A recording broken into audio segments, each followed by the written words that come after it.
ఒకరోజు ఒక చెట్టు కింద ఒక స్వామీజీ జపం చేసుకుంటూ ఉంటాడు. ఆ దారిలోనే వెన్నెల, హాసిని అనే ఇద్దరు అక్క చెల్లెళ్ళు వెళ్తుంటారు.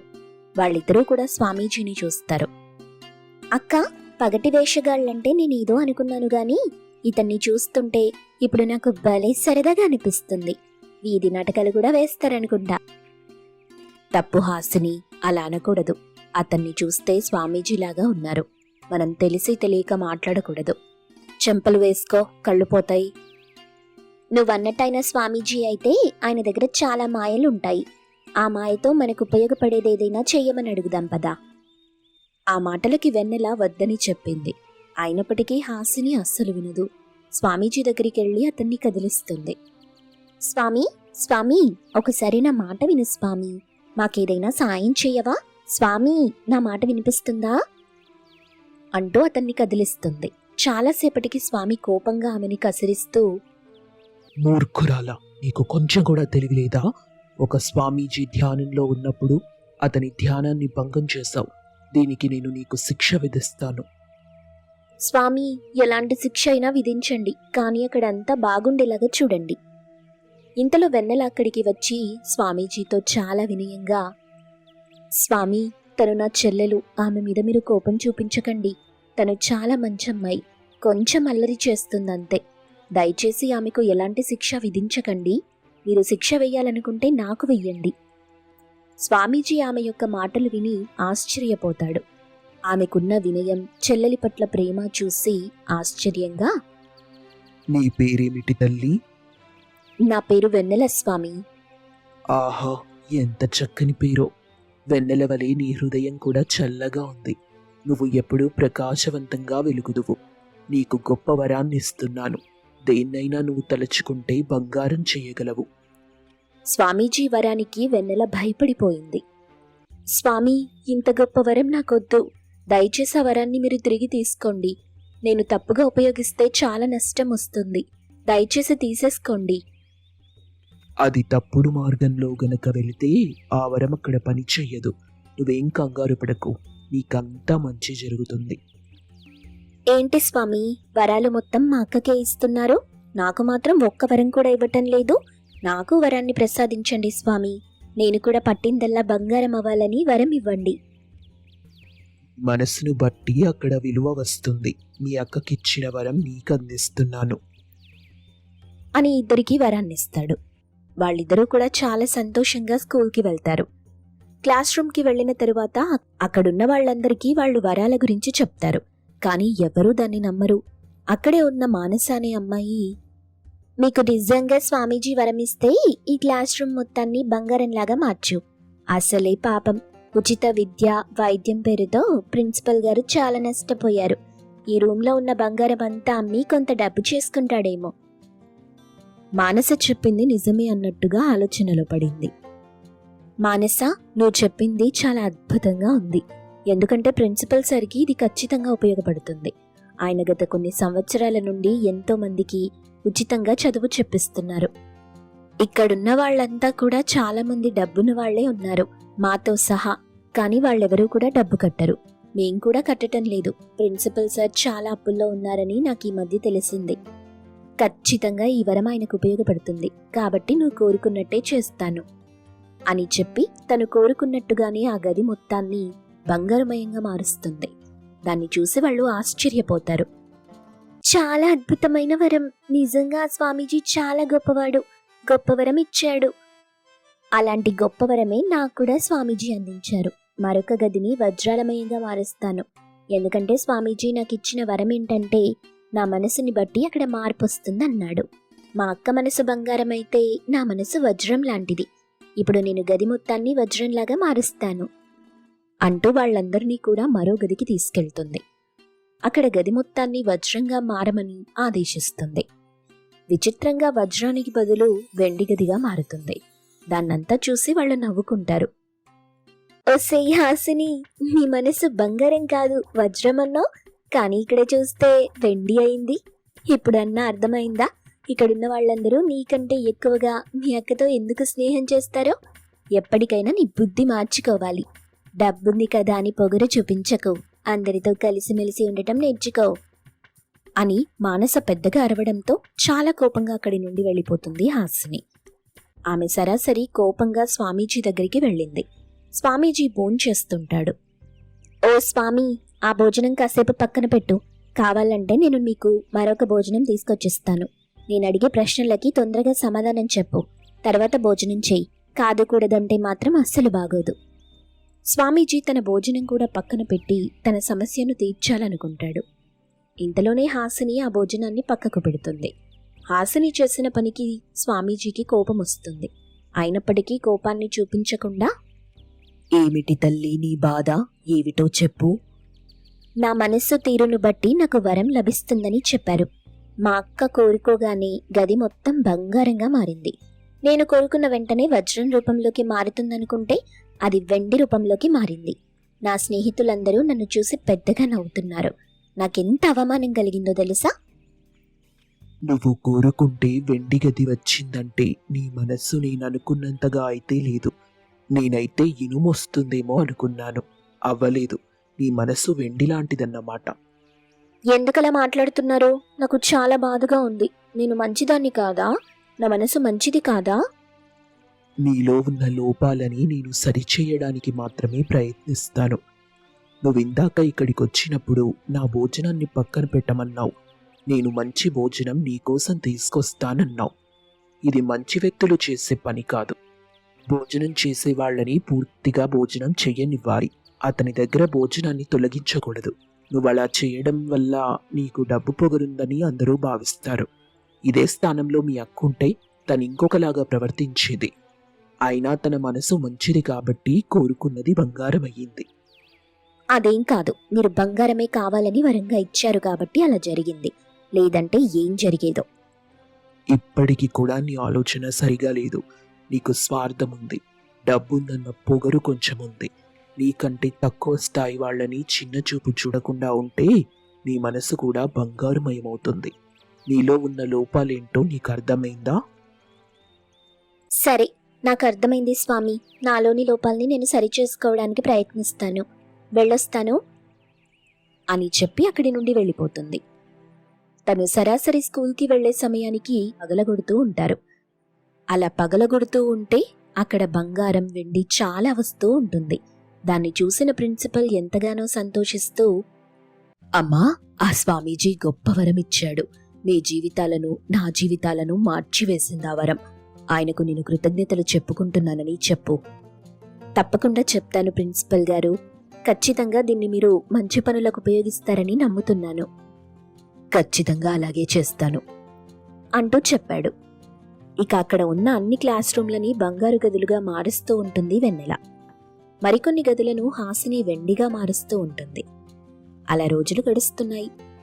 వాళ్ళు చేసిన పని ఎంతో ఉపకారంగా మారుతుంది. అందరూ సంతోషిస్తారు. కొన్ని రోజులు గడిచాయి. హాసినిలో మార్పు వస్తుంది. తన మనసు చాలా మారిపోతుంది. అప్పటి నుండి తను కోరుకున్నది కూడా వజ్రాల రూపంలోకి మారుతుంది. దాన్ని చూసి ఆమె ఎంతగానో సంతోషిస్తుంది. దాన్ని చూసి స్నేహితులు కూడా ఆనందిస్తారు.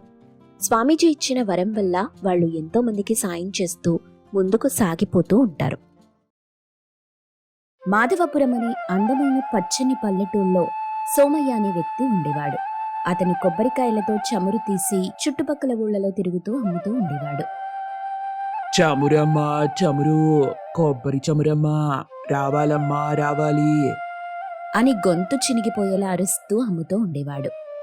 అమ్మా, చమురు పెట్టుకుంటే జుట్టుకి చాలా మంచిదమ్మా, రావాలమ్మా, రావాలి అని అమ్మి వచ్చే డబ్బుతో తన ఇద్దరు బిడ్డల్ని, భార్యని పోషించుకుంటూ ఉండేవాడు. ఇంట్లో సోమయ్య కూతుళ్ళు రాగిని, మోహిని కూడా ఆ నూనె వాడేవారు. సోమయ్య భార్య అయిన సుగుణమ్మ ఇద్దరు కూతుళ్ళని కూర్చోబెట్టి చమురు పెట్టి బాగా జడేసేది. రోజు నూనె పెట్టుకోవాలి, అప్పుడే జుట్టు బాగా ఒత్తుగా పెరుగుతుంది, తలనొప్పి నుండి ఉపశమనం వస్తుంది, కంటి చూపుకి కూడా మంచిది అని చెప్పి జుట్టుకి నూనె పెట్టుకోవటం అలవాటు చేసింది. అక్క చెల్లెళ్ళు కూడా జుట్టుకి నూనె బాగా పెట్టుకునేవారు. ఇద్దరూ నూనె పెట్టుకున్నా అక్కకి మాత్రం జుట్టు బాగా పెరిగేది. చెల్లికి మాత్రం జుట్టు తక్కువగా పెరిగేది. నేను అక్కలాగే నూనె పెట్టుకుంటున్నా, అక్కలాగా నాకెందుకు బాగా పెరగట్లేదు అంటూ ఎప్పుడూ ఆలోచిస్తుండేది. ఆ ఆలోచన రాను రాను అక్క మీద కోపంగా మారింది. మా అక్క నాకు తెలియకుండా ఏదో చేస్తుంది, అందుకే తన జుట్టు బాగా పెరుగుతుంది అని జుట్టు పెరగడానికి రకరకాల షాంపూలు వాడటం మొదలెట్టింది. అయినా ఫలితం రాలేదు.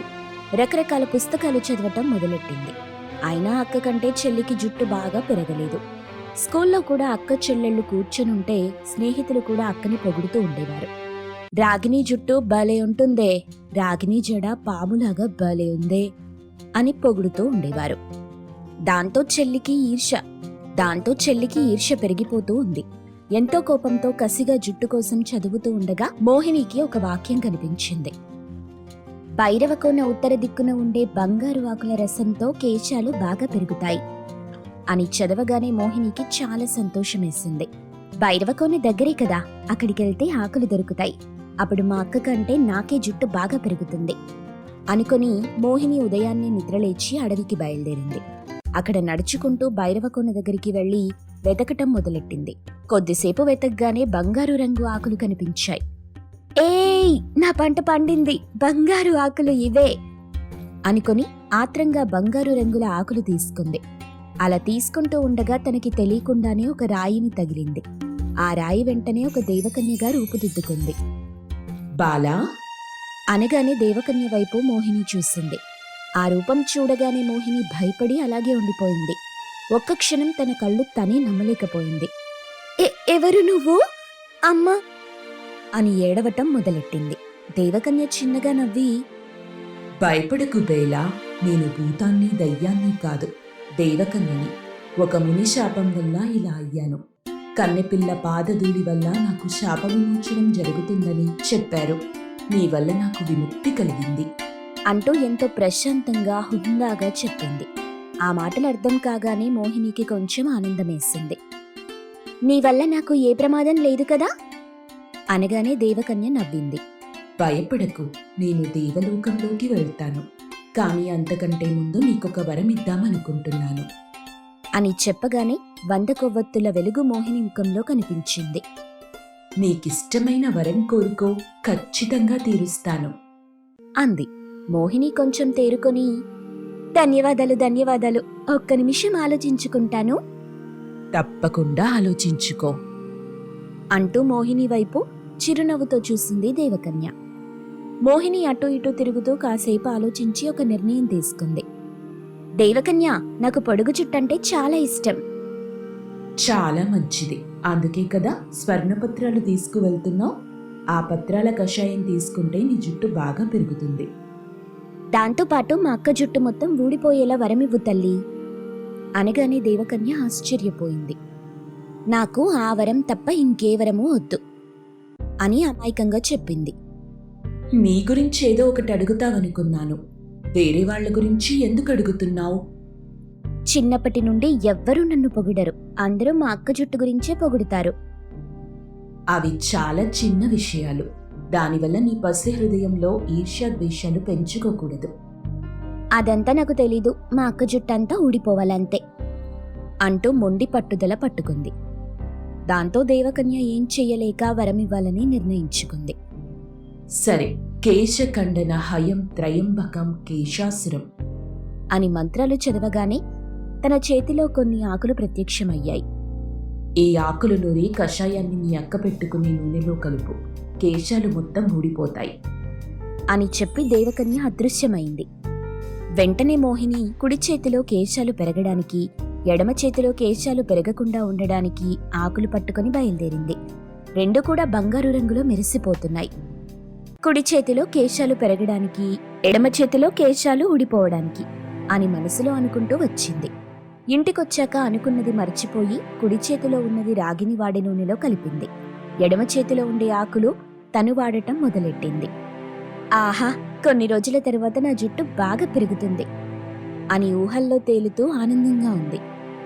కొన్ని రోజుల తర్వాత మా అక్క గుండుతో వస్తుంది అని ఎంతో రాక్షసానందం పొందటం మొదలెట్టింది. కాని పరిస్థితి విడ్డూరంగా మారింది. మోహిని జుట్టు మాత్రం కొద్ది కొద్దిగా ఊడటం మొదలెట్టింది. రాగిని జుట్టు నిండుగా పెరగటం మొదలెట్టింది. మోహినికి ఏమీ అర్థం కాలేదు.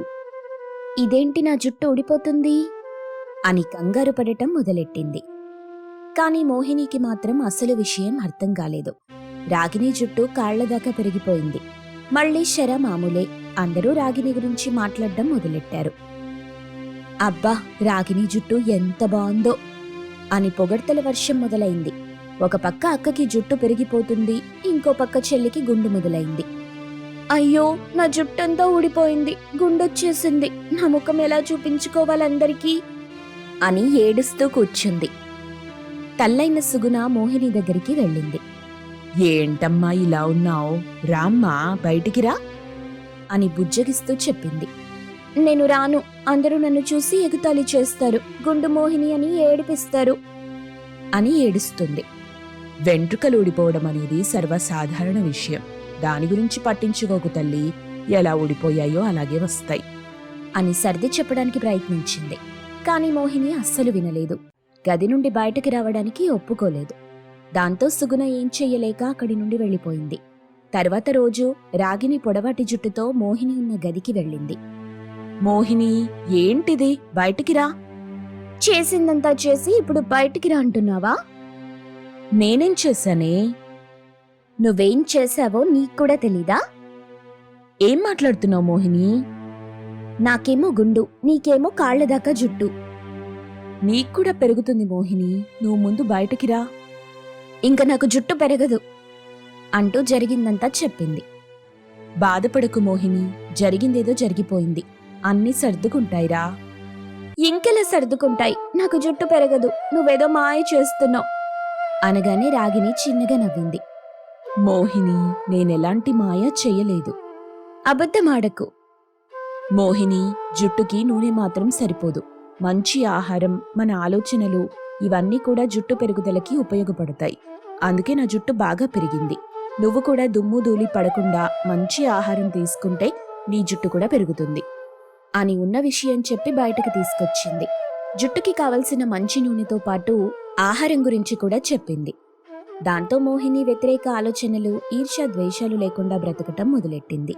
మెల్లమెల్లగా మోహిని గుండు మీద జుట్టు రావటం మొదలైంది. ఆ నిమిషం మోహిని ముఖంలో ఉన్న సంతోషం ప్రపంచంలో ఎక్కడా లేదు. మోహిని తల మీద జుట్టు బాగా పెరిగింది. అక్క, నా జుట్టు బాగా పెరిగింది అని సంతోషించింది. నాకంటే బాగా పెరిగిపోయింది, నీ జుట్టు చాలా ఒత్తుగా ఉంది అంటూ మోహిని, రాగిని సంతోషంగా ఉండటం చూసి సుగుణమ్మ చాలా ఆనందించింది. తన ఇద్దరు పిల్లలు ఎప్పుడూ ఇలాగే కలిసుండాలని మనసులోనే దిష్టి తీసింది.